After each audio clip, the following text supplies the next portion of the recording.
à mon tour de remercier l'association des pédiatres Jalida Boukala, d'abord pour leur invitation, mais surtout pour l'intérêt qu'ils portent à ce thème qui est extrêmement intéressant.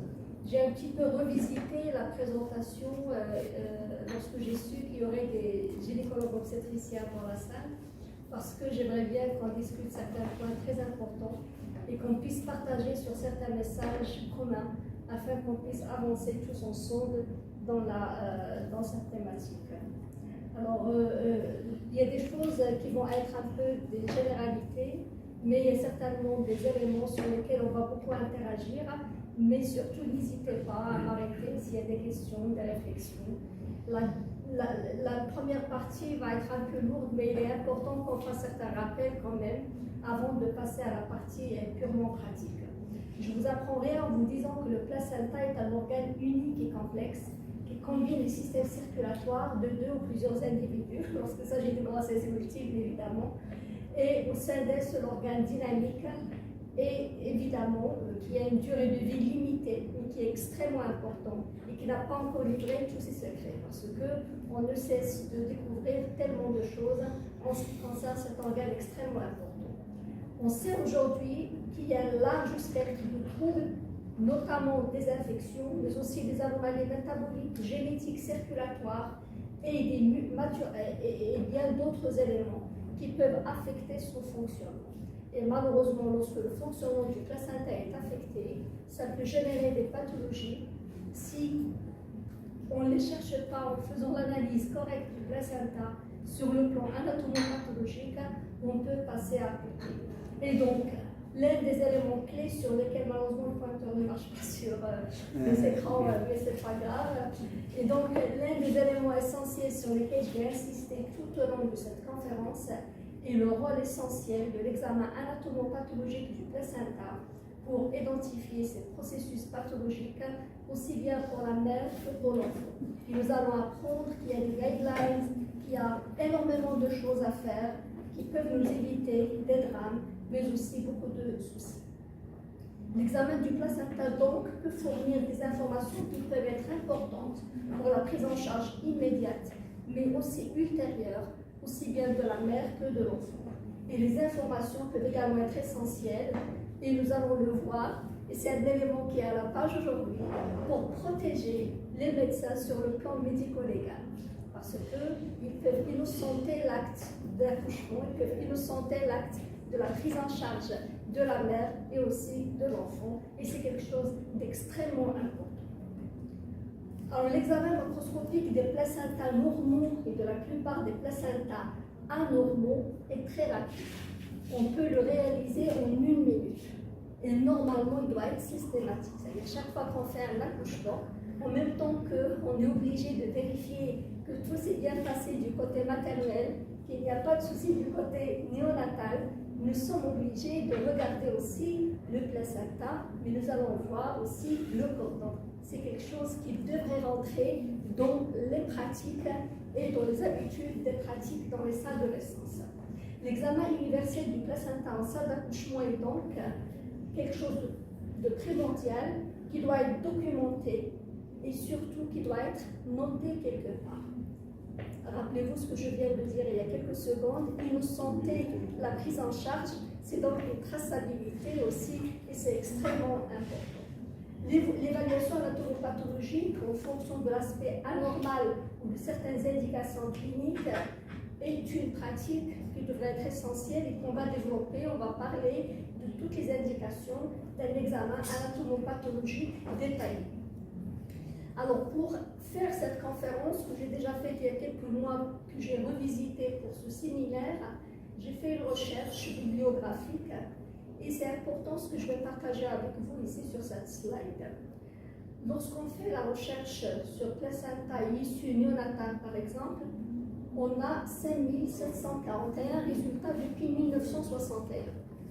Mais ce qui est curieux, c'est que 50% des publications datent de 2016 à 2025. Ce qui veut dire qu'il y a un regain d'intérêt pour cet organe extrêmement important et qu'il y a bien des avancées quant à son analyse pour l'issue maternelle, mais aussi néonatale. Et donc, je souligne encore une fois l'intérêt de l'examen macroscopique et dans certaines indications anatomopathologiques de cet organe extrêmement précieux. Donc on va un petit peu maintenant aller vers la partie macroscopique. Que sont censés-nous examiner et qu'allons-nous trouver? Alors en salle de naissance, tout le monde connaît ceci, mais c'est bien de le rappeler, certainement. Le placenta mesure environ 22 cm de diamètre, 2 cm à 2 cm et demi d'épaisseur. Vous savez très bien que son poids en moyenne est de 470 grammes, mais il est extrêmement variable et qu'il est corrélé au poids de naissance. Et à tel point que certains retards de croissance intra-utérin vont être expliqués juste par un petit placenta. Mais en réalité, c'est l'une des indications de l'étude anatomopathologique du placenta parce que derrière, il y a des anomalies vasculaires et bien d'autres anomalies. La surface maternelle de couleur marron foncé, il est divisé en lobules qu'on appelle cotylédons. Et la surface fœtale est brillante, grise, suffisamment translucide pour que la couleur marron des tissus villeux qui sont sous-jacents soit visible. Je vais laisser la présentation à Dr Dahlan, Dr Abou Rached, qui peuvent la partager avec qui il n'y a pas de souci. À terme, le cordon ombilical va mesurer en moyenne 55 à 60 cm de longueur et 3 cm de diamètre. La structure va être abondamment couverte de la gelée de Wharton. D'après vous, à quoi sert cette gelée de Wharton? Et s'il est absent sur certains endroits, est-ce que ça peut donner des problèmes? Ou s'il n'est pas suffisamment développé? Mais il est extrêmement important pour éviter les torsions des vaisseaux. Si le vaisseau se tord, ça peut entraîner la mort fœtale intra-utérine, tout simplement, qui peut survenir à tout moment de grossesse. Et si on ne fait pas l'examen correct du cordon du placenta, on n'a pas de diagnostic. Par exemple, c'est l'une des situations, la mort fœtale intra-utérine est l'une des situations par excellence où il est crucial non seulement de faire l'analyse macroscopique, parce que si on trouve un morceau du cordon sur lequel manque la gelée de Wharton, ça peut être la cause, parce qu'on va trouver un vaisseau qui s'est spiralé, et donc il y a l'ischémie, et donc malheureusement il y a une mort fœtale. Mais de toutes les façons, la mort fœtale intra-utérine de cause inexpliquée est une indication par excellence de l'étude anatomopathologique du placenta, mais aussi du cordon. Alors la structure va être abondamment couverte de cette gelée de Wharton. Et surtout, la longueur totale du cordon doit être estimée en salle d'accouchement par celui qui a fait l'accouchement. Parce que la personne qui a fait l'accouchement, c'est elle seule qui va voir réellement toute la longueur du cordon depuis sa fixation sur le placenta jusqu'à le bout qui va être clampé du côté du bébé. Alors, le cordon ombilical normal contient 2 artères et une veine, comme vous savez très bien, et lors de l'examen placentaire, on doit compter les vaisseaux. Mais il est très important d'attirer l'attention sur un point extrêmement pratique. Le comptage des vaisseaux se fait dans le tiers moyen du cordon ombilical. Il ne se fait pas du côté de la mère. Pourquoi? Parce que parfois, du côté du placenta, les vaisseaux peuvent être soudés et ça peut donner une fausse allusion d'absence de vaisseaux. Donc il faut toujours les compter sur le tiers qui est loin du placenta. Les membranes et le placenta dégagent une odeur métallique très caractéristique. Les gens qui sont dans les salles d'accouchement connaissent bien la douleur, mais ce n'est jamais nauséabond. Donc une douleur mauvaise, c'est déjà un signe d'infection et c'est important à garder en tête. Mais normalement, le placenta et les membranes ne dégagent pas de mauvaise odeur, comme je viens de le dire. Alors le placenta, lorsqu'il est avec une épaisseur de moins de 2 cm et demi, c'est associé à avec une grande prévalence à un retard de croissance intra-utérin. Les placentas, par contre, de plus de 4 cm d'épaisseur sont fréquents dans le diabète maternel, qu'il soit gestationnel ou ancien, mais aussi ils sont associés à des situations d'anasarque fœtale, quelle qu'en soit la cause, mais notamment dans certaines causes non immunitaires. Et ça peut également, en analysant le placenta, donner des explications et des étiologies, mais aussi beaucoup de contextes infectieux vont être associés à un placenta qui est épais. Un placenta qui est par contre extrêmement fin peut être le signe d'une membrane placentaire. Et dans ce cas, toute la cavité utérine est tapissée du placenta fin et la membrane placentaire est malheureusement, et les collègues obstétriciens l'ont certainement vu dans leur pratique, associée à une mort fœtale intra-utérine. En fait, le placenta est tellement faible que c'est sous forme d'une membrane qui va tapisser la surface utérine en grande partie, mais ça ne peut pas permettre la survie fœtale parce que les échanges sont pauvres, l'oxygénation est pauvre, le nutriment passe très peu chez le fœtus, et donc c'est associé malheureusement à une mauvaise issue fœtale.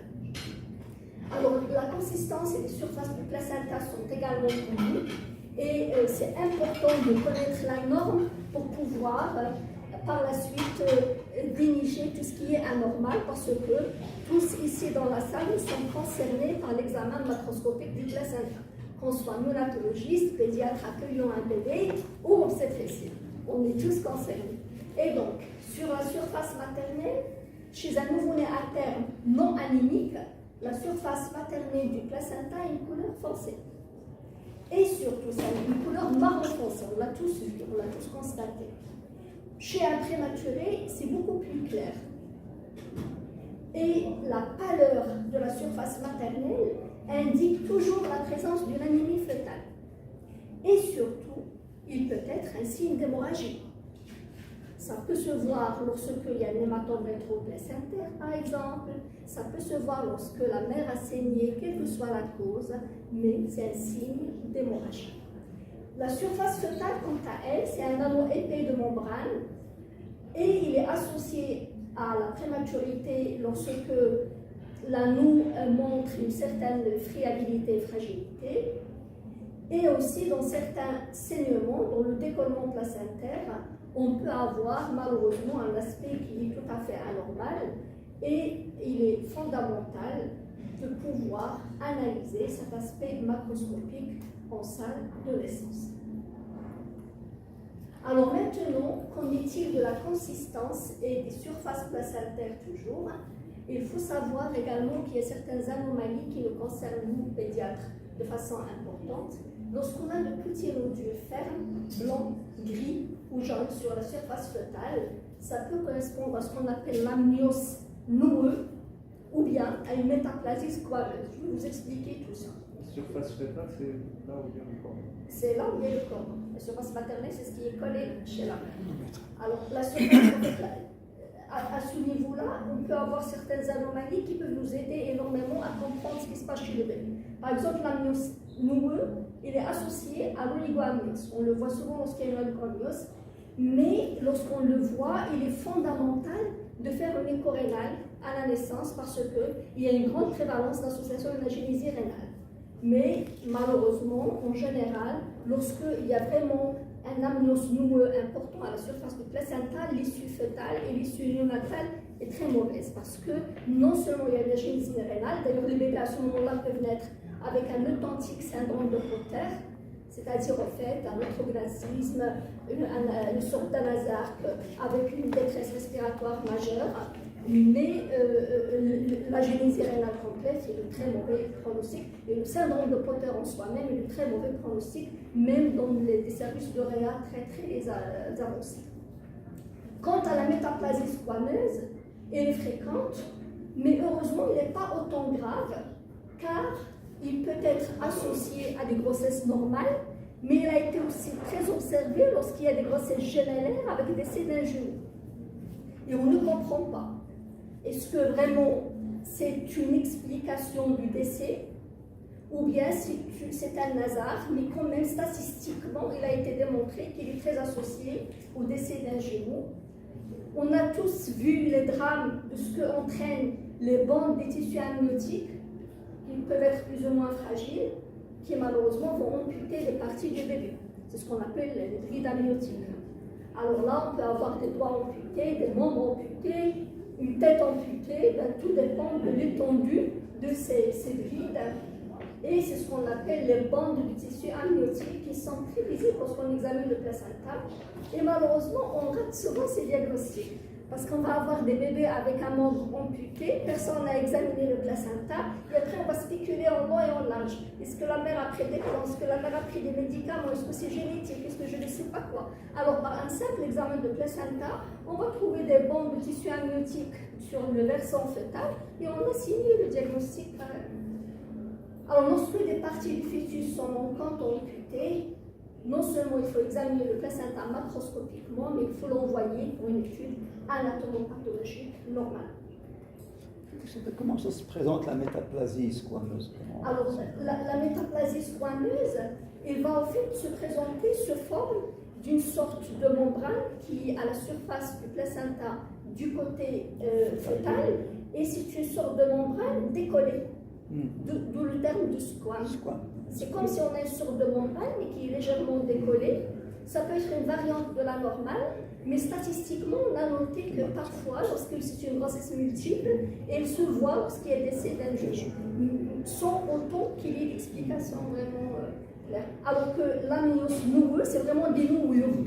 C'est sous forme de... C'est comme les nouures, c'est des nouures qui vont se voir toujours directement.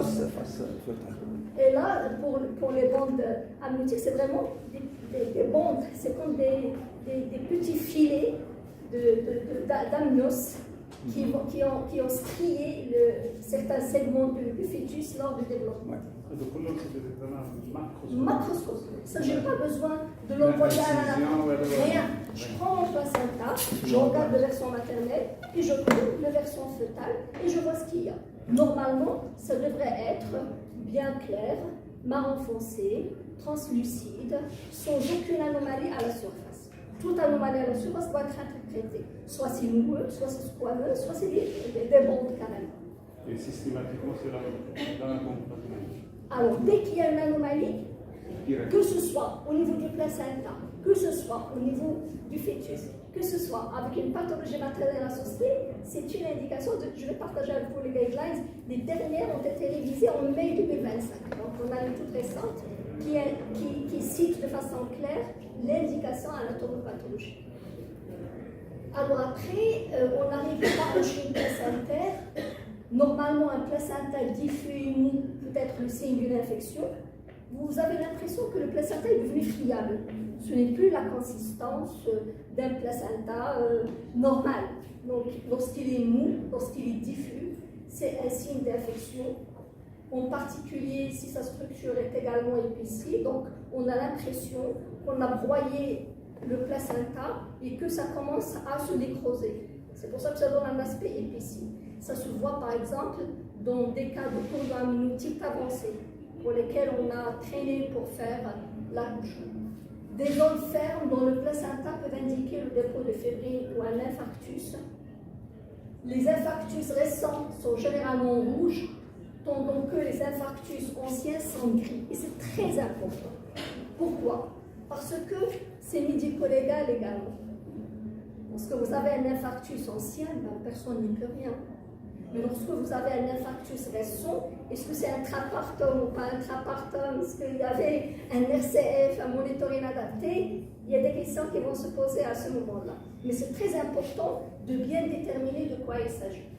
Les dépôts de fébrine sont gris et s'ils sont importants, ils sont souvent associés à un retard de croissance intra-utérin. Si les infarctus sur la fébrine occupent plus de 5% de la masse placentaire et sont généralement moins de 5% sont généralement sans importance, ils peuvent se voir par exemple dans les dépassements de terme. Parce que le placenta a vieilli. On a des infarcissements qui sont diffus, mais qui ne vont pas dépasser 5% de la surface placentaire. Donc généralement, c'est sans importance. Une hémorragie apparente profonde des membranes fœtales ou un kyste de couleur foncée peuvent représenter ce qu'on appelle la fameuse molle de Bruss, qui est associée à un syndrome de Turner avec une prévalence très élevée, voire à la mort fœtale. Et c'est facile à diagnostiquer. Vous avez un bébé qui est né avec un morphotype particulier, un écartement mamelonnaire, un espèce de pterygium, surtout si en plus il y a un souffle, c'est une fille, vous dites c'est un tourneur ça. Regardez le placenta, il y a une grande prévalence de la présence de ce qu'on appelle la molle de Bruss. En fait, c'est quoi? C'est tout simplement une sorte d'hémorragie qui est apparente, qui peut être même kystisée à la surface du versant fœtal du placenta. Malheureusement, parfois, c'est tellement important que ça va entraîner la mort fœtale. Et le bébé va être mort-né, mais personne n'est coupable. C'est une anomalie au niveau du placenta. Alors, des zones focales charnues, rouge foncé, peuvent représenter des choriongiomes. Et Dieu sait combien on rate de diagnostics. Les pédiatres, les néonates ici, combien de thrombopénies vous avez hospitalisés sans jamais avoir une cause, une étiologie. Combien de bébés vous avez hospitalisés avec un retard de croissance intra-utérin sans jamais avoir d'étiologie. Combien d'anémies néonatales on a eu sans jamais avoir d'étiologie. Ce n'est pas hémolytique, ce n'est pas infectieux, mais on n'a jamais su ce que c'est, que la mère n'a pas saigné. Et bien la réponse est tout simplement été dans l'examen du placenta, qu'on n'a pas fait. Et ce n'est pas une situation qui est rare.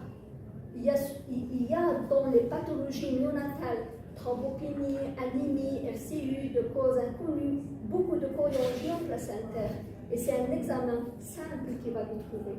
Et donc, pensons-y, s'il vous plaît. Je pense que l'un des messages essentiels que je vais essayer de partager avec vous ce soir, c'est de penser à rendre systématique l'examen macroscopique et à suivre les recommandations pour l'étude anatomopathologique du placenta. Alors le cordon, on ne peut pas parler du placenta sans parler du cordon. Le cordon ombilical est généralement suffisamment long, 55 à 60 cm, et surtout, il est tellement important qu'il va permettre la mise au sein alors que le bébé est toujours collé au placenta lors du pot à pot de la mise au sein précoce. Et c'est extrêmement important, les collègues obstétriciens le savent très bien, parce que cette mise au sein va libérer l'ocytocine, ça va diminuer l'hémorragie maternelle, ça va permettre de rétracter l'utérus, etc. Et bien cette longueur n'est pas un hasard. Seulement, il est très important également de savoir les anomalies de ce cordon, parce qu'un cordon court est associé à des fœtus qui vont être moins actifs, à des fœtus qui peuvent avoir des malformations, à des fœtus qui peuvent avoir des myopathies, à des fœtus qui peuvent avoir une trisomie 21, à des fœtus qui peuvent avoir un hydramnios. Donc, ce n'est pas anodin. Un cordon court est associé à des situations pathologiques très importantes. Les cordons courts peuvent également entraîner malheureusement des drames, heureusement rares, mais qui peuvent se voir parce qu'il peut se rendre, ce cordon-là, entraînant une hémorragie, entraînant aussi des sténoses avec décès fœtal, une mort-née. Si vous n'examinez pas le cordon pour détecter qu'il est court et c'est la cause de la mort fœtale, on ne va pas avoir de diagnostic. Les cordons de longueur insuffisante peuvent également entraîner une présentation de siège parce qu'ils ne vont pas permettre la présentation. Et ils peuvent aussi entraîner d'autres malformations fœtales. Et le cordon ombilical peut devenir excessivement long également à cause d'une hyperkinésie fœtale. Et donc ça peut également se voir. Et généralement, lorsque les cordons sont trop longs, il y a des risques de nœuds, il y a des risques de circulaires, il y a des risques également de drame. Et il est très important de également analyser le cordon au même titre qu'on analyse le placenta. Mais il n'y a pas que la longueur, il y a aussi le diamètre qui devrait être uniforme sur toute la longueur du cordon, en général de 2 à 2 cm et demi. Lorsqu'on a des zones étroites, dont j'en ai parlé tout à l'heure, dans lesquelles il n'y a pas suffisamment de gelée de Wharton, ça peut malheureusement entraîner des torsions et ça peut entraîner la mort fœtale tout simplement. L'œdème diffus, par contre, du cordon est associé aux maladies hémolytiques, notamment les incompatibilités résus. Il est aussi associé à la prématurité, il est aussi associé à la prééclampsie maternelle, à l'éclampsie et au diabète sucré. L'œdème du cordon ombilical peut entraîner malheureusement des pathologies pour nous chez le nouveau-né. Vous avez parfois un bébé qui va naître par voie basse, mais qui va présenter une DRT sévère. Il est à terme. L'accouchement s'est passé dans les délais. Il n'y a aucun facteur de risque. Et vous ne comprenez pas. La réponse est dans le cordon. Un cordon qui est malheureusement très épais et œdémateux est associé à une tachypnée transitoire qui peut être très importante. Il peut être donc à l'origine d'une détresse respiratoire qu'on ne va jamais comprendre si on n'a pas analysé le cordon. Les cordons œdémateux se voient également dans certaines aberrations chromosomiques telles que la trisomie 18 ou bien dans certaines situations telles que l'oracle perméable ou l'omphalocèle. L'insertion du cordon peut aussi être anormale. Le cordon généralement s'insère dans le placenta près de son centre et environ 90% des insertions du cordon sont centrales ou excentriques. Dans 7% des cas, les insertions vont se produire au niveau de la marge placentaire. Les insertions marginales ne sont d'aucune conséquence généralement, il ne faut pas les considérer comme pathologiques, mais il faut noter quand même que chez environ 1% des fœtus, l'insertion ombilicale peut être vélamenteuse et c'est là où elle peut être associée à des hémorragies. Et l'hémorragie peut être malheureusement avec une issue fatale pour le bébé. L'insertion vélamenteuse du cordon est également associée à un âge maternel avancé. On n'a jamais compris pourquoi.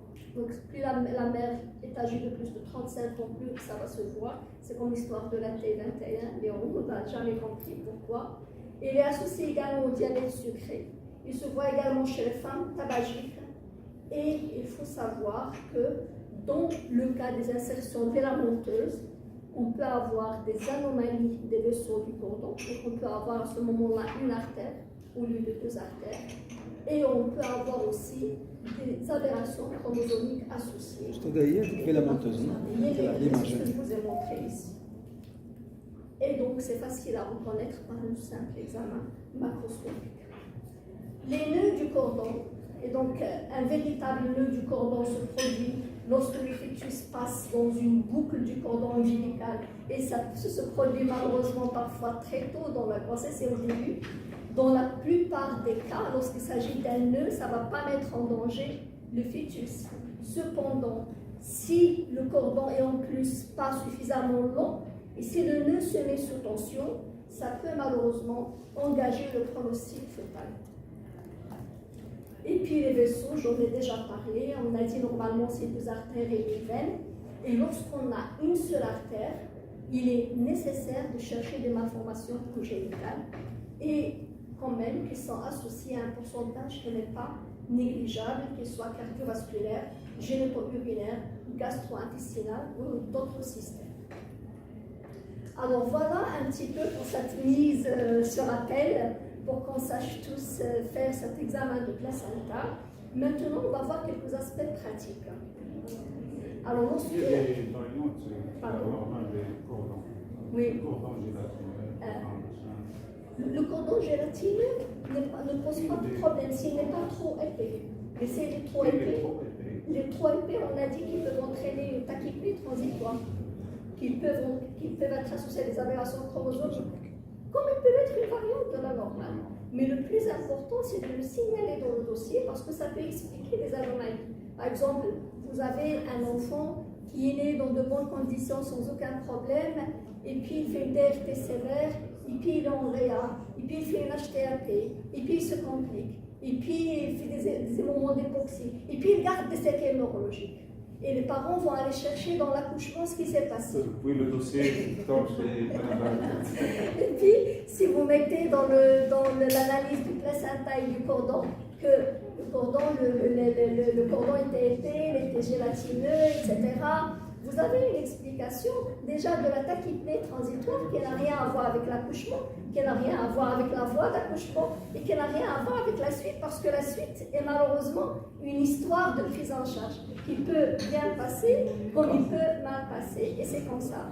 Malheureusement, en néonatologie, on n'a pas la garantie des résultats, on a l'obligation des moyens, mais on n'a jamais la garantie des résultats. Vous avez eu des dossiers comme ça? On a eu pas mal de dossiers comme ça. D'ailleurs, je vais partager avec vous quelques cas à la fin. Alors, des aspects pratiques cette fois. Donc, lorsqu'une anomalie potentiellement significative sur le plan clinique est identifiée, on a dit que le placenta doit être envoyé à l'anatomopathologie. On va lister les indications. Des cultures, des études spéciales supplémentaires doivent alors être réalisées, et ceci, c'est le travail de l'anatomopathologiste. En cas de grossesse multiple, le placenta doit être examiné pour déceler des anastomoses vasculaires. C'est quelque chose qu'on oublie souvent également. chaque fois qu'on a une grossesse multiple, il faut absolument examiner les placentas et voir est-ce qu'ils sont connectés, pas connectés, est-ce que chaque placenta est à part, parce que ça peut également expliquer certains devenirs neurologiques chez le transfuseur ou chez le bébé, malheureusement, qui a transfusé. Ça dépend de l'importance des variations de pression dans les compartiments des nœuds. Et généralement, lorsqu'il s'agit de grossesses multiples, lorsque vous envoyez les placentas, il faut bien les identifier. Celui du jumeau A, celui du jumeau B, et bien le mettre dans le bracelet des jumeaux par la suite, et bien savoir à qui appartient quel placenta, c'est très important. Alors, quelles sont maintenant les indications de l'examen anatomopathologique du placenta? C'est primordial pour ce qui est du nouveau-né. Chaque fois que vous avez un accouchement prématuré, le placenta doit être envoyé pour une étude anatomopathologique. Chaque fois que vous avez un retard de croissance intra-utérine non expliqué, chaque fois que vous avez un décès périnatal de cause non identifiée, chaque fois que vous avez une asphyxie périnatale de cause non évidente, une asphyxie parce que la mère a fait une prééclampsie, etc., on peut comprendre, mais même ça, ils disent qu'il faut envoyer le placenta chez l'anapathe. Des troubles maternels systémiques. La mère est en train d'accoucher, mais il fait des problèmes de santé qu'on ne comprend pas, il faut étudier le placenta. Les saignements du 3e trimestre et les signes d'infection fœtale ou maternelle sont toutes des indications d'études anatomopathologiques du placenta. L'examen placentaire, dans ces cas-là, quel est son objectif? Il va viser à identifier et à classer les maladies maternelles fœtales jusqu'alors insoupçonnées qui nécessitent une attention immédiate. Et je vais partager avec vous les recommandations de mai 2025 qui montrent dans chaque situation à quoi ça renvoie et quelle est la retombée pratique pour la prise en charge de la mère et du bébé. Les pathologies présentant un risque élevé de récidive, et c'est très important, parce que parfois ce qu'on va trouver sur le placenta va amener à une conduite à tenir chez la femme, ou à la prochaine grossesse, ou chez le bébé qui vient de naître. C'est fondamental. Des indications pour les grossesses futures, une prise en charge de la patiente et les explications spécifiques des issues défavorables de la grossesse qui, malheureusement aujourd'hui, chez nous au Maroc, commencent à prendre une grande connotation médico-légale. Alors, lorsque vous envoyez votre placenta à l'anatomopathologiste, s'il vous plaît, pédiatre, néonatologiste, collègue-obstétricien, il est fondamental de suivre ces guidelines qui ont été publiées l'année dernière et qui sont très très importantes sur les éléments à renseigner. Parce que pour analyser ce placenta, les anatomopathologistes ont besoin de ces renseignements sur l'âge de la mère, sa parité, les pathologies associées, sur le sexe du bébé, son poids, éventuellement l'anomalie qui a été constatée, qui a amené à envoyer ce placenta, sur son agar, sur le mode d'accouchement, sur les incidents éventuels lors du déroulement de la grossesse, sur éventuellement les explorations anormales qui ont été constatées lors de l'exploration fœtale. On a l'échographie, une malformation cérébrale ou je ne sais pas quoi. Est-ce que la grossesse est unique ou multiple? Est-ce que vous avez des questions spécifiques pour l'anatomopathologiste? Alors on va lui dire, s'il vous plaît, est-ce que c'est bien un chorioangiome ou une question bien particulière? Et puis surtout, les adresses destinataires des copies du rapport, c'est-à-dire à qui doit recevoir ce rapport, c'est fondamental. Et puis surtout, les aspects pratiques. Le placenta doit être transporté sous 24 heures dans le formol, c'est important. Et avec tous les renseignements cliniques que je viens d'expliquer qui sont bien détaillés, et surtout, ce que vous devez apprendre, en plus de votre analyse macroscopique, l'anatomopathologiste va refaire l'analyse macroscopique et va faire l'analyse histologique. Lui, il va vous donner les deux interprétations que vous allez comparer avec déjà votre impression. Excusez-moi, est-ce qu'il faut envoyer tout le placenta ou juste une partie? Il faut envoyer tout le placenta. La totalité. Parce qu'en fait, l'idée, c'est qu'il fasse l'étude macroscopique et puis en fonction des anomalies détectées, il va faire des prélèvements qu'il va analyser microscopiquement. Et puis pour faire tout ceci, il va avoir le placenta dans son entièreté. Alors, il y a une classification qui était avancée, celle que je vais partager avec vous, qui était un petit peu très simpliste et il déterminait. Vous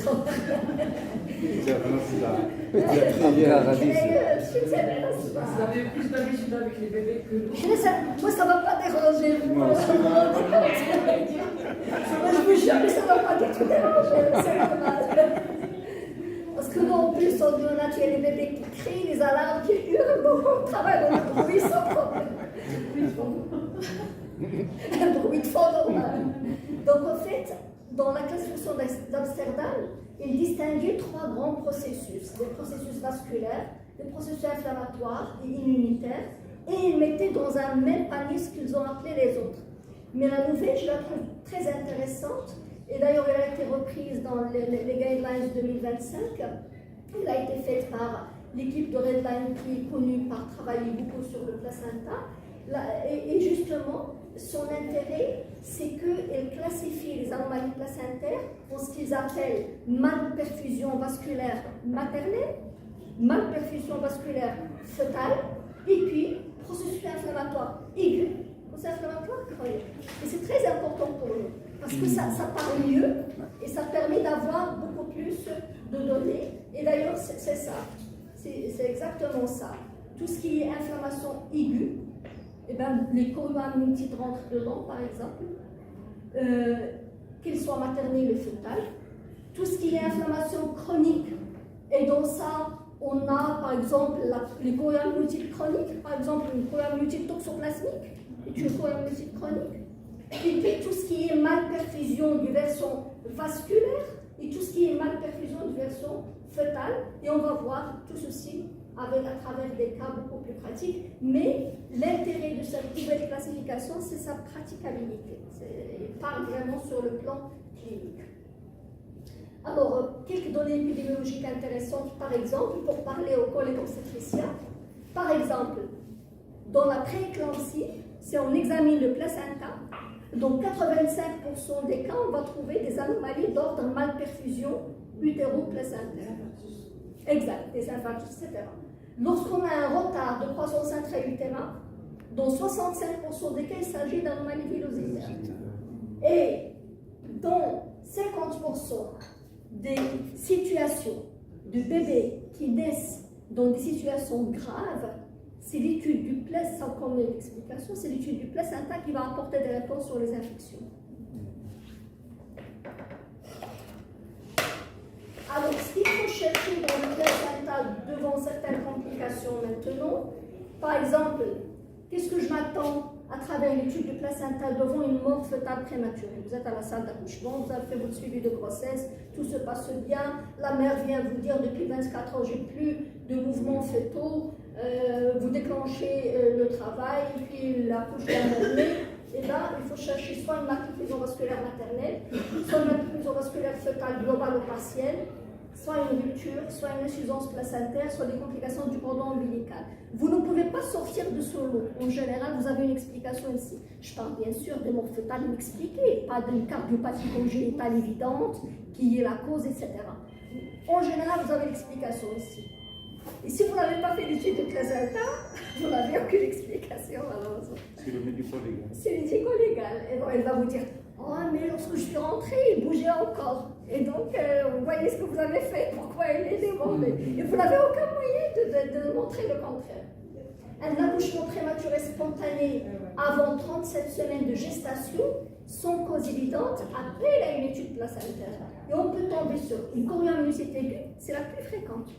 D'ailleurs, on le dit souvent, la principale cause de prématurité est l'infection. Mais on l'a documenté en faisant un de placenta. Un décollement marginal placentaire, c'est pas évident si on n'a pas fait l'étude du placenta, ou encore une malperfusion maternelle légère qui malheureusement va déclencher le travail prématuré. Mais si l'échographie, elle peut aider pour malperfusion, décollement.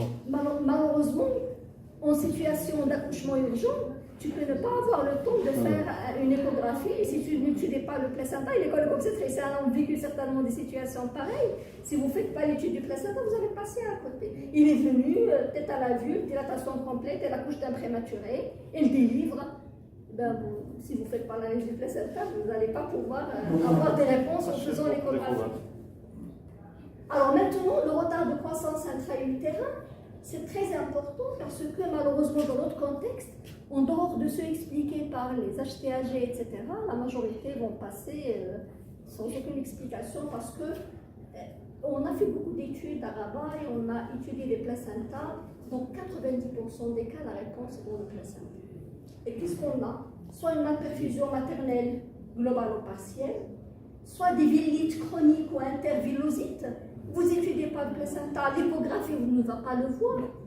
Soit des malperfusions vasculaires fœtales, des lésions de développement stromal vasculaire fœtal, des insuffisances placentaires ou des complications du cordon ombilical. Les réponses, vous avez là des éléments. Ce qu'on trouve souvent, nous, dans ce qu'on a fait, ce sont les villites chroniques, les intervillosites, les malperfusions vasculaires fœtales, et on a trouvé quelques lésions stromales vasculaires fœtales dans le lot qu'on avait analysé à travers une étude d'une PhD. Les morts fœtales à terme, ce que vous allez pouvoir trouver, des décollements placentaires, des malperfusions vasculaires, des hémorragies fœto-maternelles, une maturation villeuse retardée, une insuffisance placentaire ou encore des complications du cordon ombilical. Et malheureusement, une des situations où si on n'a pas fait a posteriori l'étude du placenta, on rate totalement le diagnostic, ce sont les situations des lésions du système nerveux central. Vous avez des bébés qui vont naître à terme. La grossesse s'est bien passée, sans aucun problème. Il est remis à sa mère. Il fait une crise convulsive, à quelques jours de vie, à quelques semaines de vie. On fait une imagerie, on trouve des plaques de leucomalacie périventriculaire étendues. Et bien, les parents vont tenter un procès à tous ceux qui ont pris en charge la femme et le bébé.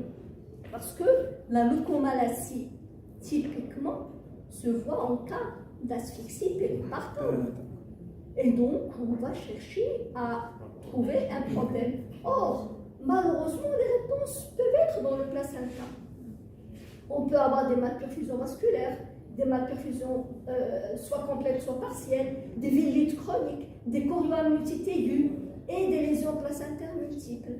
Et si on n'a pas fait l'analyse, ne serait-ce que macroscopique du placenta, parce qu'on va trouver une anomalie macroscopique, on va envoyer à l'entomopathologie. Si on ne l'a pas fait, on va rater totalement le diagnostic. Alors maintenant, je vais un petit peu plus expliquer les entités les plus fréquentes. Les malperfusions vasculaires maternelles sévères sont des troubles maternels et obstétricaux et peuvent être un premier indicateur d'une maladie auto-immune maternelle, parfois jusque-là méconnue. Et c'est l'étude du placenta suisse sur l'anomalie fœtale ou néonatale qui va révéler la pathologie auto-immune maternelle. C'est par exemple le cas d'un lupus. Vous savez très bien que le lupus va rester très très longtemps silencieux. Et c'est à l'occasion, par exemple, d'un retard de croissance intra-utérin inexpliqué, qu'on va aller faire l'étude placentaire qui va montrer qu'il y a des malperfusions vasculaires maternelles sévères et on va explorer la mère et c'est un lupus. C'est l'une des situations fréquentes lorsqu'on fait l'étude anatomopatologique. Alors, généralement, lorsqu'on trouve à l'étude du placenta des malperfusions vasculaires maternelles sévères, qu'est-ce qu'on doit faire? On doit faire l'évaluation de l'état cardiovasculaire maternel. On doit vérifier est-ce qu'il n'y a pas un diabète. On doit faire le bilan de thrombophilie. Et on doit aussi vérifier sa fonction rénale. Ça, c'est le minimum vraiment. Et généralement, ces quatre entités nous mènent vers des trajectoires. Soit on est devant un lupus, soit on est devant une pathologie rénale chronique, une entité isolée, soit on est dans le contexte de thrombophilie, etc. Donc on est orienté vers une des trajectoires. Ces facteurs sont associés à une morbidité et une mortalité périnatale malheureusement très importantes. Notamment, j'ai donné l'exemple du retard de croissance intra-utérin, mais on peut aussi avoir des morts néonatales inexpliquées, comme on peut avoir malheureusement également des bébés. Par exemple, un bébé qui va naître, qui va se mettre à convulser, on ne comprend pas. Et en fait, au scanner, il y a un AVC et on ne comprend pas. C'est une thrombophilie maternelle qui est derrière, ou une pathologie auto-immune maternelle. Des mesures préventives peuvent se faire pour les grossesses ultérieures. Et parmi les mesures préventives les plus communément retenues, c'est l'utilisation de l'acide acétylsalicylique pour la grossesse ultérieure avec le Doppler utérin, parce que l'écho normal ne va pas permettre d'avancer, mais le Doppler de l'artère utérine va le permettre. L'échographie placentaire au début du 3e trimestre, lors des grossesses ultérieures, sont recommandées parce qu'il s'agit d'un contexte maintenant identifié et connu. On sait ce qu'on cherche et ça permet d'avancer. Alors, s'il vous plaît, pour l'acide, vous préconisez quelle dose? Moi, je préconise rien. Il faut demander aux obstétriciens. Moi, je ne connais pas les doses. Est-ce que vous avez une idée sur quelle dose? Non, mais je ne connais pas le protocole. 100, 160, il y a celui qui parle du 75. Je ne connais pas le protocole. Est-ce qu'il n'y a pas de toxicité pour le bébé Non. pollu? Alors, par contre, j'ai eu cette question. J'ai eu cette question il y a un mois. Il y a une collègue néonate qui a été contactée par une collègue obstétricien qui lui a posé cette question-là. Est-ce que l'acide acétylsalicylique n'est pas toxique pour le fœtus? Aucunement. Là, par contre, on a les données en tant que néonate, ça nous intéresse beaucoup. Il n'y a aucune toxicité aux doses préconisées par les sociétés savantes d'obstétrique. Je ne peux pas vous donner un protocole, je ne prescris pas l'acide salicylique pour les femmes enceintes. Normalement, c'est 160 qui vont être plus le soir. Je ne sais pas. Moi, je ne connais pas le protocole, je C'est les prescris pas. recommandations. Mais ce qui est sûr, ce que je connais, ce qui est retenu pour toutes les sociétés de néonates, c'est qu'en dose préconisée, aucune toxicité pour le fœtus. Parce que ce que les gens pensent, c'est la fermeture du canal artériel. Or, l'acide acétylsalicylique aux doses prophylactiques ne ferme pas le canal artériel. Donc ça, c'est une évidence. Maintenant, les protocoles, je peux chercher et partager avec vous, mais moi, je ne prescris pas. Donc voilà pour la malperfusion vasculaire. Maintenant, si on trouve une malperfusion vasculaire fœtale, alors en particulier ce qu'on appelle les vasculopathies thrombotiques fœtales, c'est très dangereux malheureusement. Pourquoi? Parce que là aussi, appelle à explorer la mère.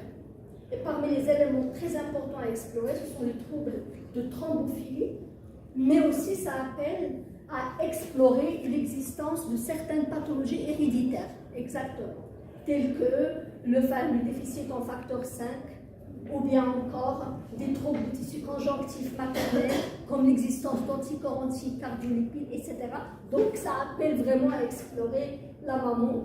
Il alerte également les cliniciens sur la nécessité de procéder à l'examen néonatal approfondi. Pourquoi? Parce que malheureusement, la malperfusion vasculaire fœtale peut réellement entraîner des complications neurologiques graves chez le nouveau-né, à type d'accidents vasculaires cérébraux ou de foyer d'ischémie étendue. Et là, il faut absolument, même si le bébé paraît asymptomatique, explorer de façon adaptée. La troisième lésion qui est fréquente lorsqu'on analyse le placenta, ce sont les lésions de vélite et d'intervillosite. Une vélite d'étiologie inconnue ou une intervillosite histiocytaire chronique doit toujours appeler également à chercher une maladie auto-immune chez la mère. Je donne l'exemple du lupus, mais toutes les autres peuvent également entraîner le même aspect. Et il a été montré un lien entre l'intervillosite histiocytaire chronique et la thrombocytopénie allo-immune fœtale et néonatale, y compris les antigènes plaquettaires humains. Lorsque vous ne voyez pas, parce que malheureusement ce sont des situations qui sont très peu diagnostiquées au Maroc aussi, parce que tout simplement aujourd'hui au Maroc on n'a aucun laboratoire qui fait la recherche des antigènes plaquettaires et du coup on ne peut pas faire l'étude de l'incompatibilité au Maroc fœto-maternelle plaquettaire. Malheureusement c'est sous-traité à l'étranger. Maintenant, lorsque vous avez sur le placenta un bébé qui est né mort-né ou je ne sais pas quoi, ou un bébé qui est né avec un purpura étendu, vous pensez à une thrombopénie. Normalement, dans l'exploration, enfin dans le raisonnement, si la mère a une thrombopénie elle-même, vous êtes dans l'auto-immun. Donc, en fait, vous cherchez quelle est la pathologie de la mère, le traitement du bébé est codifié et connu. Mais si la mère n'a pas de thrombopénie, entre autres, bien sûr, l'infection, etc., mais il faut penser à l'allo-humain. Et pour penser à l'allo-humain, il faut phénotyper les plaquettes maternelles et fœtales. Ça, malheureusement, comme je vous ai dit, personne ne le fait au Maroc. Et l'un des éléments importants qui vous oriente vers cette allo-immunité, c'est l'étude justement placentaire qui va vous montrer des lésions de vélite et d'intervillosite parce que le traitement est totalement différent des thrombopénies, cette fois auto-immunes. Parce que si vous transfusez les plaquettes, vous tuez le bébé, vous l'aggravez. Donc là, il faut par contre donner les plaquettes maternelle, laver et donner les immunoglobulines standards si vous voulez traiter efficacement. Vous ne pouvez pas donner les plaquettes standards. Donc c'est très important d'être guidé par cet examen placentaire sur sa densité étiologique qui n'est pas très fréquente heureusement. J'en ai vu 3 durant toute ma carrière de néonate, mais qui sont très graves, extrêmement graves. Et si on ne le diagnostique pas, ça peut tuer l'enfant ou le laisser handicapé. La 4e lésion fréquente à l'étude du placenta, c'est la chorioamniotite. Et là, s'il vous plaît, c'est vraiment quelque chose de très important à diagnostiquer, parce que là, par contre, ça a des retombées médico-légales très importantes. Pourquoi? Parce que on sait aujourd'hui que la chorioamniotite est l'une des pathologies aux très lourdes conséquences pour le fœtus et le nouveau-né, parce que, bien sûr, ça peut entraîner le décès. Chez le bébé qui survive, c'est un facteur de risque de lésion pulmonaire majeure, de dysplasie bronchopulmonaire. C'est un facteur de risque d'entérocolite, mais le plus grave, c'est que c'est un facteur de risque de lésion neurologique. Et ça, c'est fondamental. Parce que ce qui se passe, ce n'est pas l'infection. Ce qui se passe en intra-utérin, dans le cas de la chorioamniotite, c'est l'inflammation. Et l'inflammation est plus grave que l'infection. Lorsque le bébé est connecté à un placenta aux pilules, les germes, il y a une fabrication de cellules anti-inflammatoires et libération d'interleukines, de cytokines, de tout ce que vous voulez. Ce qui crée chez le fœtus un réel syndrome inflammatoire fœtal. Et ce syndrome inflammatoire fœtal est extrêmement toxique pour le système nerveux en développement. Et ça entraîne des lésions extrêmement graves. On peut traiter le sepsis. Le bébé va naître, on va traiter le sepsis. Mais il va être handicapé. Le phénomène anti-inflammatoire, il peut passer à la mère. Alors, chez la mère, c'est pas. Enfin, chez la mère, ça va entraîner des infections. J'ai mis ici les conséquences maternelles. Ça va entraîner des infections. Au pire, il va faire une septicémie. Il va faire une infection des parois. Il va faire une endométrite. Mais le syndrome inflammatoire, pour un cerveau déjà développé, c'est pas dangereux. On traite l'infection et on gère. Mais pour le fœtus et le bébé qui est en développement, qui a un cerveau encore en développement, ça détruit le cerveau, ça détruit le poumon. C'est extrêmement grave.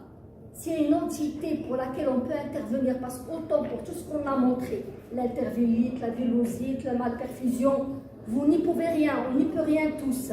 Mais s'il y a une entité pour laquelle on peut faire quelque chose, c'est la chorioamniotite. Il ne faut jamais laisser évoluer une chorioamniotite. Parce que là, c'est du médico-légal puissant. Chorioamniotite, parce que la mère a une RPN prolongée et infection, et pas d'antibioprophylaxie, et pas de traitement, et le bébé est né handicapé, là, c'est malheureusement, on n'a pas de choses pour se défendre. Et la prophylaxie de ce phénomène? Alors, c'est gérer les RPM, les collègues obstétriciens sont là, dans les délais. Une RPM materne ne doit pas dépasser 24 heures. Ceci dit, les gens disent 24 heures parce qu'ils font le dépistage du portage strepto B. Nous qui ne faisons pas le dépistage, eh bien, ça doit être moins. Et en plus, sous surveillance. La température de l'âge du bébé. J'ai dit à terme. J'ai dit une RPM à terme. Avant, le 34 et plus, même guidelines que nous venons à terme. Le moins de 34 jusqu'à 28, c'est le temps de maturer. 48 heures, et on revoit la situation, mais sous couverture antibiotique. Le moins de 28 semaines dans notre contexte, on raisonne au cas par cas. Si on a un centre qui peut les gérer en germe jusqu'à 26 semaines, donc 28 semaines chez moi à Rabat, ils ne sont pas excusés, il faut qu'ils les gèrent correctement et que les donnent dans de bonnes conditions.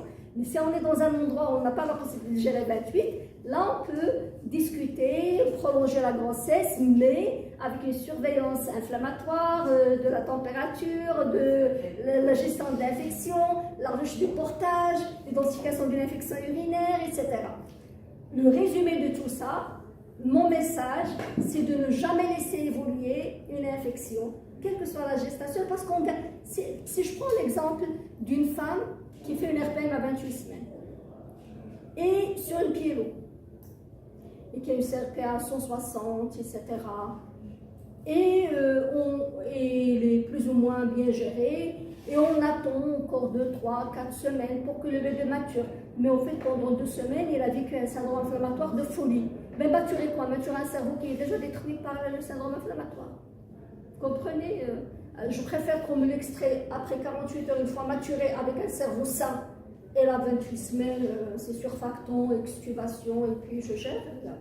Avec un cerveau bien, un très bon pronostic. Mais si on me le sort déjà avec une leucomalacie, on les voit malheureusement. Ils arrivent déjà. Vous mettez la sonde à l'entrée dans le service, leucomalacie. Une leucomalacie chez un bébé, c'est un handicap profond. C'est un infirme moteur cérébral. Il n'y a pas de doute. Mais est-ce qu'on est protégé? À 28 semaines, il y a rupture de la poche. On fait maturation 2 jours et puis on extrait. Est-ce qu'on est protégé Mais légalement? bien sûr, vous êtes protégé parce qu'il y a des guidelines écrites. Pourquoi un service à conseil? Non, il y a des guidelines écrites. Il y a des guidelines écrites. Vous êtes dans une clinique. Les parents ont pu être dans une clinique. Donc, vous leur expliquez que voilà, les recommandations, il faut maturer et il lui faut une place de réa. Une fois la maturation terminée, je vais l'extraire. Vous expliquez à la famille. Après, si la famille vous dit non, on va signer, qu'on veut qu'il reste dedans, qu'il signe, qu'il mette l'empreinte. Parce que si demain il est handicapé, et je vous assure que je n'arrête pas de voir les dossiers. Ben, on va voir, ben, ce bébé, il est resté infecté dans le ventre de sa mère, ils ont laissé évoluer 2 semaines. Le bilan, oui, CRP à J10 encore à 160. Pour moi, c'est une erreur médicale. Parce que les recommandations sont claires. Donc il faut absolument impliquer les parents. Il faut les impliquer. C'est-à-dire que la vie publique, c'est plus difficile. Il est là, il n'a pas les moyens, donc, mais on est protégé. S'il faut l'extraire, il faut l'extraire. Après, je préfère l'extraire et mettre des lunettes à oxygène et expliquer à la famille. Voici ce que disent les recommandations. On a fait l'extraction parce qu'il faut la faire. Maintenant, dans l'attente d'une place en rien, on gère avec les moyens qu'on a. Si vous avez les moyens de le mettre ailleurs, prenez-le, mettez-le ailleurs. Et on écrit tout et il signe. On est tous protégés. Mais laissez évoluer. Parfois, je vous assure que toutes les leucomalacies à terme que j'ai eues dans le service sont des RPM de 3 jours, 5 jours, 6 jours, 1 semaine, des cas historiques de 3 semaines à terme. Pourquoi je vais laisser évoluer une RPM à terme 3 semaines? Je cherche quoi? Je cherche les lésions neurologiques. Donc, la seule entité sur laquelle on peut tous agir, c'est la chorioamnésie. C'est l'ennemi du pronostic néonatal. Il ne faut jamais laisser Il évoluer. n'y a pas une indication à la corticothérapie dans ces matières. Chez les prématurés. Non, dans ce cas. Non. Non. Non. Alors, la seule indication de la corticothérapie anténatale, c'est lorsque on a une menace d'accouchement prématuré à moins de 34 semaines d'aménorrhée. Sans infection. Alors, si on a une infection évidente, le temps de refroidir, c'est-à-dire de donner 1 ou 2 doses d'antibio, et il faut maturer. Ce n'est pas une contre-indication absolue. C'est comme si on a une femme avec 5 grammes de sucre. Je ne vais pas lui donner d'excès les corticoïdes. Je vais stabiliser sa glycémie, la faire descendre à des doses des taux raisonnables et maturer. Ce n'est pas une contre-indication absolue. Il n'y a pas de contre-indication absolue. Par contre, la maturation, s'il vous plaît, c'est voie injectable. Ce n'est pas la voie orale. Et c'est bêta-méthasone ou dexaméthasone, pas autre chose. Parce que, on voit Rupture. ما كايناش لا بيتا-ميثازون لا ديكزاميثازون اللي كاينه فيهم ما كاينه حتى شي وحده ما كاينه حتى شي وحده مي اون بو با دون واحد الوقت ما كانوش دابا كاينين دابا حنا ونا لا بيتا راه كاينه maintenant sur le marché mais je donne pas, je peux pas inventer. La voie orale n'existe pas. Parce que malheureusement, j'ai vu des bébés arriver alors que maintenant il y a la bêta et on me met maturé par voie orale. L'histoire de la maturation date des années 70. Léger et son copain qui l'ont inventé, c'était injectable. Dans les années 90, genre les Européens, on va essayer la voie orale. Ils ont entamé un essai clinique, voie orale, dans les années 90. L'essai clinique a arrêté au bout de quelques malades recrutés parce qu'ils ont conclu que la voie orale, non seulement il ne sert à rien, il est néfaste, elle est dangereuse pour la mère et le bébé. Donc ils ont arrêté l'essai clinique et la conclusion, il y a 90, reprise en 2019, les dernières actualisation de la recommandation de la psychothérapie date de 2023, aucune place de la voie orale. Et 2 molécules reconnues, dexaméthasone et bétaméthasone. واحد فيها 6 mg, 4 doses, 12 heures d'intervalle. Pour la dexa, la bêta, c'est 12 mg de 24 heures d'intervalle. Et injectable. Donc c'est très important. En dehors de cette indication, aucune autre consensuelle. Parce qu'à un certain moment, on disait, si on veut faire une césarienne programmée, il n'y a pas de guidelines, il n'y a pas de recommandation, il n'y a pas de place de la condition. Et la maturation, c'est jamais plus de 2 doses. J'ai eu des bébés dont la mère a reçu 1, 2, 3. C'est jamais plus de 2 cures, je veux dire. Aujourd'hui, il est venu chez moi, menace d'accouchement prématuré à 28 semaines. J'ai maturé, cure complète. J'ai pu refroidir, la tocolyse a marché. Et puis, à 29 semaines et 3 jours, il refait une autre menace. Je peux rematurer. Mais si à 31 semaines, il fait une autre menace, je n'ai plus le droit. Parce qu'à lorsqu'ils avaient commencé dans les années 70, ils donnaient 1, 2, 3, 4 cures. Mais aujourd'hui, il y a le recul. Au-delà de 2 cures, retard mental. La psychothérapie n'est pas safe à plus de 2 cures. Donc pas plus de 2 cures. L'intervalle entre les cures, 1 semaine à 10 jours. L'efficacité, c'est jusqu'à 10 jours après la cure. Passer 10 jours, c'est plus efficace.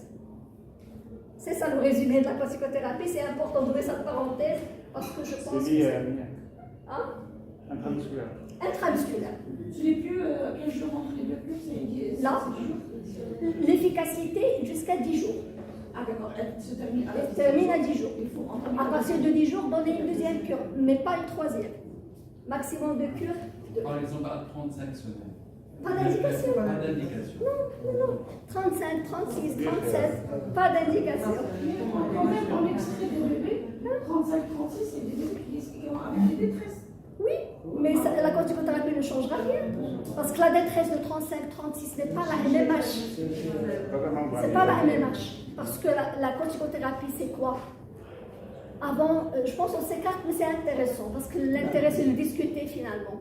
Avant 34 semaines, le surfactant qui est fabriqué par le pneumocyte n'est pas encore suffisamment fabriqué. Alors, qu'est-ce qui se passe lorsqu'on donne la corticothérapie? On stimule le pneumocyte pour fabriquer le surfactant. Mais à partir de 34 révolus, le pneumocyte est mature, il fabrique son surfactant. La césarienne de 35, 36, 37, voire même plus, lorsqu'elle donne la détresse, c'est la DRT. La DRT, c'est le trouble de résorption du liquide pulmonaire. Le surfactant est là. Mais le liquide pulmonaire met du retard à être résorbé parce que le bébé est né par voie haute, parce que le bébé n'est pas suffisamment mature pour le résorber. Et surtout parce que la mère n'a pas eu de douleur d'accouchement. Parce que la résorption, c'est sous l'effet des catécholamines maternelles qui ouvrent les aquaporines pour libérer le liquide intrapulmonaire dans le milieu interstitiel. S'il n'y a pas de catécholamine, il va rester. Donc les sorages ne permettent d'éliminer que 10% du liquide. 90% du liquide, ce qu'il élimine, c'est les catécholamines de la mère, les hormones de la douleur de l'accouchement. C'est pour ça qu'il y a moins de tachypnée par voie basse, à moins qu'il y ait des anomalies, cordon gélatineux, etc.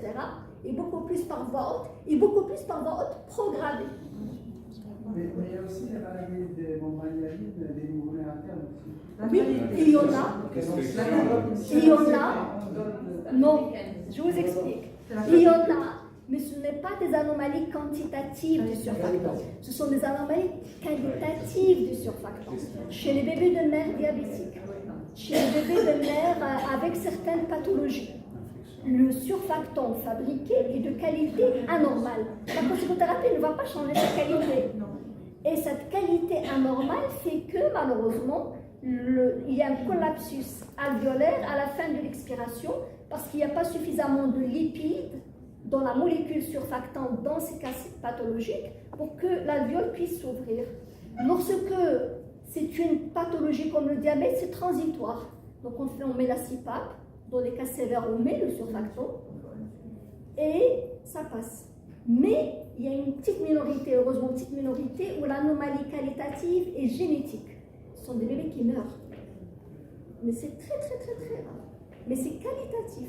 Maintenant, il y a la troisième catégorie, ce sont des lésions postnatales de surfactants. C'est le cas du liquide amniotique méconial. Un bébé qui inhale le liquide amniotique méconial, le méconium détruit le surfactant. Un bébé qui inhale du liquide amniotique sanglant, le sang détruit le surfactant. Là, la corticothérapie n'y peut rien. En fait, on doit gérer rien. On peut également surfacter, on peut mettre de la vélinie, au maximum on peut intuber, mais ce sont de véritables maladies aussi. Mais ce n'est pas la MMH dont on parle. Donc la cortico, c'est moins de 34 semaines, pas plus. Alors voilà, on s'est attardé sur la chorion amniotite. Maintenant, pour nous tous, on va essayer de voir, sur la base de ce dernier papier extrêmement important, quelques pathologies placentaires récurrentes et les recommandations de prise en charge. Par exemple, si vous faites l'analyse et vous trouvez des villites, d'étiologie inconnue, qui peuvent être diffuses, de haut grade ou tout autre aspect, il faut savoir que vous avez jusqu'à 50% de risque de récurrence. Si la femme retombe enceinte, l'autre grossesse, il va faire. D'ailleurs, vous voyez des femmes qui font toujours des RCU. On ne comprend jamais pourquoi. Ou des femmes qui ont des pertes fœtales. Et on ne comprend jamais pourquoi. La réponse est souvent dans le placenta qu'on n'interroge pas. Parfois, s'il y a une prééclampsie, les complications néonatales peuvent être un retard de croissance, etc., une paralysie cérébrale, etc. Alors là, quelle est la recommandation de prise en charge? Au fait, c'est si vous avez une femme qui vient d'accoucher, chez qui vous avez trouvé une villite sur la lésion placentaire, pour la prochaine grossesse, il faut vraiment une surveillance très attentive et très tôt, à partir de 28 semaines de grossesse jusqu'à 32 semaines, presque chaque semaine, d'un échodoppler pour être sûr que le fœtus en cours reçoit suffisamment d'oxygène et suffisamment perfusé. À la moindre anomalie de l'échodoppler, commencer à discuter une extraction avant une issue fatale de la grossesse, par exemple. Parfois, vous allez trouver sur le placenta des dépôts massifs de fibrine périvielleuse. Il faut savoir que le risque de récurrence peut aller jusqu'à 78%. Il n'y a pas de condition maternelle associée, mais généralement, le retentissement est plus néonatal. On peut avoir des bébés avec retard de croissance, prématurés, etc. Et là aussi, tout ce qu'on peut recommander dans ce cas-là, c'est une surveillance étroite à l'échographie. Et ça peut sauver ces bébés. Ça peut les faire naître avec une bonne croissance, comme ça peut les faire naître et éviter le décès. Excusez-moi s'il vous plaît. Oui. Est-ce que ce dépôt de fibrine correspond au placenta calcifié? Parce qu'à chaque fois, on tombe sur des placenta calcifiés. C'est une très bonne question. Si vous vous rappelez la plaque de tout début, on a dit lorsque ce dépôt intéresse moins de 5% du placenta, c'est physiologique. Ça peut rentrer dans le placenta calcifié de dépassement de terme. Mais lorsque ça dépasse 5%, c'est pathologique. Donc il y a une pathologie sous-jacente. Et ça peut se reproduire dans les grossesses ultérieures. Et le seul moyen de le dépister en intra-utérin, c'est l'échodoppler et l'échographie qui vont montrer que ce bébé commence à être mal perfusé. Et donc il faut agir avant même l'apparition de retard de croissance intra-utérin, etc. Bien sûr, selon le terme, selon les conditions. Alors les intervillosites histiocytaires chroniques, elles, sont très récurrentes, c'est-à-dire le risque que ça récidive, c'est pratiquement du 100%. Et ça peut expliquer certains avortements répétitifs. Vous avez des femmes qui n'arrivent pas à faire aboutir les grossesses, malheureusement. Si vous n'étudiez pas le placenta non plus, vous n'allez pas avoir de réponse. Vous allez faire toutes les investigations possibles. Il n'y a pas de léoncéphalopoïsmique, il n'y a pas de syndrome antiphospholipidique, il n'y a rien. Mais pourquoi cette femme fait des avortements? Elle va divorcer, elle va aller chercher un deuxième mari, elle va continuer à faire des avortements. Parce que ce n'est pas lié à quelque chose qui... C'est elle qui va chercher ou c'est lui qui va chercher? Non, on ne sait pas. En tout cas, il va chercher à avoir, peu importe. Donc finalement, le plus important, c'est qu'il faut absolument examiner le placenta dans ces conditions. Alors après, on peut avoir également les spectres de placenta accreta à l'étude anatomopathologique. Alors là, la récurrence peut aller jusqu'à 29%. Et là aussi, il est très important de faire des études échographiques pour les grossesses ultérieures, pour le dépister. Et donc là, j'ai vraiment mis beaucoup d'exemples. Et en tout cas, je vais vous laisser le document. Ici, c'est quelque chose de très important pour les néonates cette fois, pour montrer cette importance de l'étude placentaire. Vous avez tous eu certainement des bébés qui font une dysplasie bronchopulmonaire alors que réellement ce n'est pas la population de la dysplasie bronchopulmonaire. Ce n'est pas un grand prématuré qui a une grande histoire d'intubation, une grande histoire de... Et pourtant, ce bébé va nécessiter de l'oxygène pendant de longs jours, ça va dépasser 28 jours, hein, et vous allez avoir du mal à l'autonomiser. La réponse est dans ce qui s'est passé pendant la grossesse. Parce qu'on sait aujourd'hui que malheureusement, qu'il s'agisse d'inflammation aiguë ou d'inflammation chronique, ceci peut entraîner, d'ailleurs je l'avais montré sur cette plaque, beaucoup de lésions, j'ai mis dysplasie bronchopulmonaire, peut entraîner beaucoup de lésions pulmonaires qui malheureusement peuvent expliquer cette occurrence d'une dysplasie bronchopulmonaire sans que ce soit une population réelle de dysplasie bronchopulmonaire. Et parmi les causes les plus importantes chez nous au Maroc, encore une fois, l'infection, la chorioamniosite. Et c'est quelque chose de très important et on ne sait pas comment prévenir ça. Est-ce que donner l'antibiothérapie va être efficace? Est-ce que donner des corticoïdes va être efficace? En tout cas, il n'y a pas aujourd'hui de réponse à ces questions. La seule réponse est de prévenir la chorioamniosite. C'est la seule réponse sûre qu'on a aujourd'hui. C'est toujours l'orage inflammatoire ou la... Oui, c'est toujours ce qu'on appelle le syndrome inflammatoire fœtal, malheureusement. Alors là, c'est un deuxième élément très important qui a été publié dans Frontières Pediatrica en 2023, dans lequel les auteurs disent l'intégration des résultats placentaires dans les soins néonatals tout au long du parcours en soins intensifs et dans le développement de nouvelles thérapies et d'essais cliniques nous aidera à développer davantage de nouvelles stratégies de traitement pour un large éventail de maladies néonatales, parce qu'on commence à comprendre au fait que beaucoup de pathologies, aussi bien du versant maternel que du versant néonatal, vont pouvoir expliquer certaines pathologies comme le retard de croissance cette fois extra-utérin, parce que vous avez également tous eu des bébés qui vont être nourris de la même façon, mais qui ne vont pas avoir la même trajectoire de croissance. Et donc on a certainement des réponses dans ces processus qui se passent au niveau du placenta, l'entérocolite, l'hémorragie intraventriculaire, la rétinopathie. On a la même exposition à l'oxygène chez des prématurés, mais il y en a qui vont faire la rétinopathie des prématurés et d'autres qui ne vont pas le faire. Et donc il y a aujourd'hui beaucoup d'études pour essayer de trouver des réponses dans des processus très précoces qui vont se produire même en intra-utérin. On va partager maintenant, pour finir, quelques cas illustrés sur l'étude du placenta et son apport, aussi bien pour les pathologies de grossesse, les issues périnatales,